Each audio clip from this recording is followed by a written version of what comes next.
আমরা অনেকেই মনে করি কুরবানি মানে একটি পশু জবাই আর মাংস খাওয়া, কিন্তু আসলে কি তাই?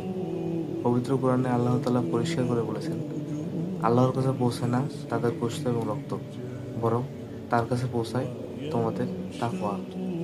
কুরবানি হলো আপনার আমার ভেতরের অহংকার, লোভ আর পশুভিত্তিকে বিসর্জন দেওয়ার নাম। এই ঈদে পশুর সাথে নিজের কালো দিকটাকেও কুরবানি করুন। শুধু লোক দেখানোর প্রতিযোগিতা নয়, কুরবানি হোক নিখাত ইবাদত। কুরবানি হলো আল্লাহর ভালোবাসার জন্য নিজের সবচেয়ে প্রিয় জিনিসকে উৎসর্গ করা।